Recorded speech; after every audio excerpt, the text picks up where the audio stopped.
If you're cutting calories but still craving dessert every night, this chocolate chia pudding is the move for you to make. I make this at least 3 times a week. It's rich, it's creamy, and it's packed with protein and fiber. I even top it off with a homemade whipped cream that we make from scratch. For the full ingredient list, check the description box below, but enough talking, let's get cooking. So this is gonna be an easy one. We just gotta throw some stuff in the blender, blend it up, and then let it chill out in the fridge. So for the base of this pudding, we're gonna start off with some almond milk. You can use any type of milk. You could use regular milk, whole milk, but we're gonna go with almond milk because it's gonna give us that milky consistency for the liquid, and at the same time, it's gonna keep the calories pretty low. We're just gonna go like this.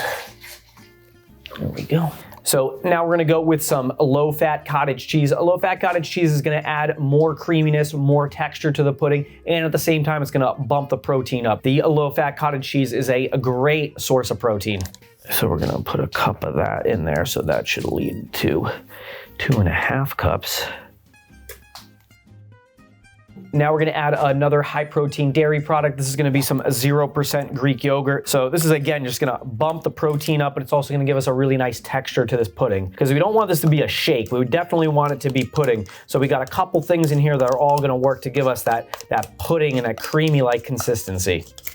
Not only that, it's really bumping the protein up. Each one of these is just a really high source of protein. And now here comes the fiber. We're gonna throw in 1/2 cup of chia seeds. So the chia seeds, especially when they soak in water, whether they're blended or not, they make a really like jelly, gooey type consistency that are gonna help round out the other things inside this pudding that are gonna give this a really nice, silky, smooth pudding consistency. And these things are loaded with fiber and healthy fats. All right, now let the chocolate begin. We're gonna start off with some cocoa powder. So this is 100% cacao. You can use just whatever cocoa powder you have for baking. I don't think it needs to be anything specific, but this is where we're gonna get a nice, deep, rich chocolate flavor. So now let's get the protein going. So we're gonna put a couple scoops of this chocolate whey protein in. So not only is this gonna give the chocolate flavor, it's also gonna give us a lot of protein. A majority of the protein in this recipe is gonna come from this protein powder. And you can scale this up or down based upon how much protein you want, but for me, there's no big upper limit on protein, so I'll probably put like 50 grams of protein in the powder form here. 2 scoops, 20, so each one of these scoops is 10, so I'll put 5 scoops. So all protein powders are different, and if you want to figure out how much protein, you're gonna have to go look at the serving size and then see how much protein, because sometimes scoops are 20, sometimes they're 25, sometimes they're 10. Like this product, all scoopers come in different sizes, and all protein powders have different concentrations of protein based upon like how much other stuff they got in there. So always check and then figure out how much protein are you trying to get in, and then work from there. So for some sweetness, we're gonna use some of this homemade maple syrup. You can use honey, you can use sugar. Maybe you want to keep the sugar down, you want to use like a non-sugar sweetener, you can go ahead and do that. We're just going to go all natural and use some really delicious maple syrup. I could also use honey in this too, but I saw the maple syrup first and I really wanted to use this. Now we're going to put in a little vanilla extract. And we're gonna put a pinch of this Himalayan sea salt. You can use any salt, but if we're gonna go with like the healthier stuff, we're gonna drive some minerals, get some salt in there. And salt and chocolate go really, really well together. Salt really brings out the flavor in chocolate. So now let's blend this up and see if we have to add any more liquid. Sometimes the consistency of this can be a little off, so if it's a little dry, we'll just sprinkle in a little bit more of that almond milk or some water.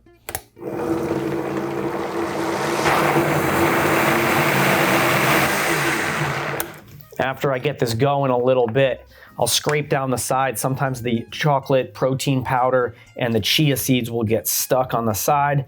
So we'll just mix those into the liquid and then just give this a run for a few minutes until we get a nice creamy consistency, and see if I gotta scrape the sides again. But it looks like so far our consistency is very good.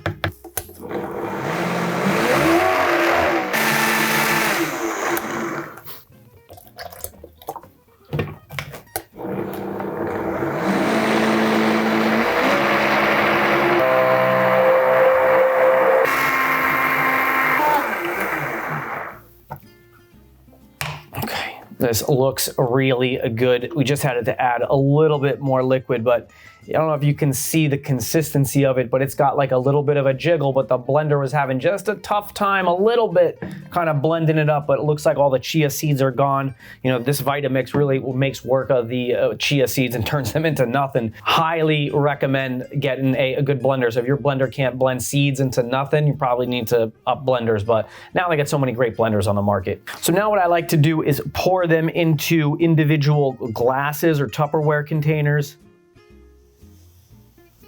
And I'll try to keep it as even as possible.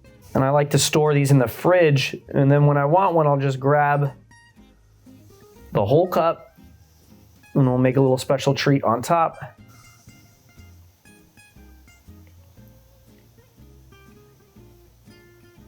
Looks like this first one needs a little bit more.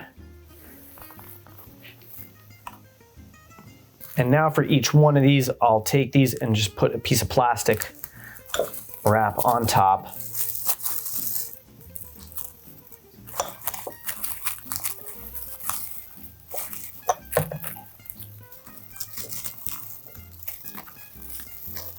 Secure that with a rubber band.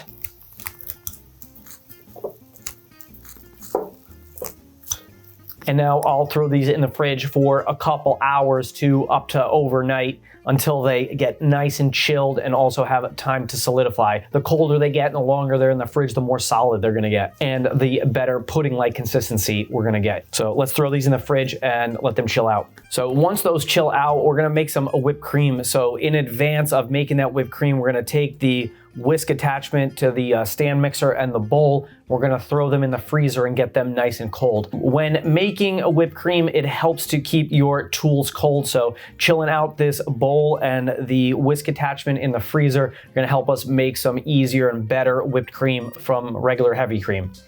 So these have been sitting in the freezer for a while. They are nice and cold and ready to go. So the base of our whipped cream obviously is gonna be some heavy whipping cream. I'm gonna give this a little shake. And we gotta work while the bowl is still cold. Now we're gonna put in a splash of some vanilla extract. And now for sweetness, we're gonna use a little maple syrup. You can use regular sugar, you can use a non-nutritive sweetener, but I think maple syrup is one of the best sweeteners for whipped cream. And we don't need a lot, just a little. Single spoonful will do.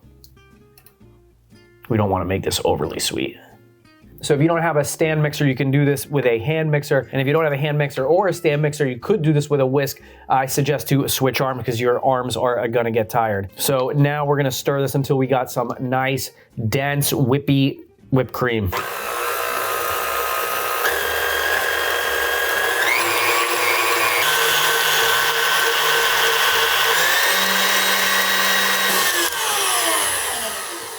So I'm gonna pause the mixer just so I can show you, but you can see that you were really getting some nice texture and some nice peaks. When I pulled it up, it had that nice peak to it. I'm gonna go just a little bit further. We don't wanna over whip it, but when you're whipping whipped cream, it always seems like it's not gonna go, and then when it does, it gets good and you know, it whips and it turns into the desired consistency you're looking for. So if it hasn't gotten there yet, don't panic, just let it keep going and you'll eventually get it there. If you're doing by hand and you're getting tired, switch hands, get somebody else involved, but it'll eventually get there. You just haven't whipped it far enough. So let me finish whipping this up.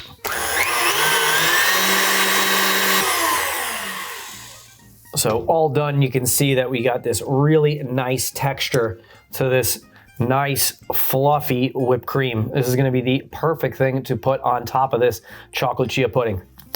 Nothing like homemade whipped cream. And if you want to skip this stuff and use the stuff in the can, go all for it. I'm all for that. This is just how I like to do it. So these have been chilling out in the fridge for a couple hours. You can see that we got a nice pudding-like consistency where it's nice and jelly but still a little liquidy. So now we'll take some of our homemade whipped cream and we'll put that right on top.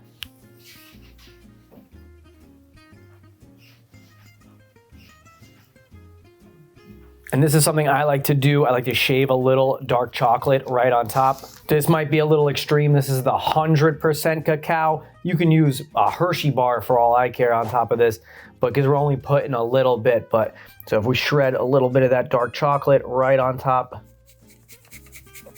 And now how amazing does this protein chia pudding look? Let's dive into this thing. It looks so good. And you know, the best part about this is that it's so high in protein, so it doesn't really feel like I'm eating anything that indulgent, even though it's gonna taste really, really good. I mean, this pudding has a nice creamy consistency to it. If I let it sit in the fridge for a little bit, it'd probably get a little bit more puddingy. We only have so much time and we gotta try this thing, so. You know, I'd take that back because this tastes very indulgent. This tastes so good. I can't believe that there's over 30 grams of protein in here, a lot of fiber, and not a lot of calories.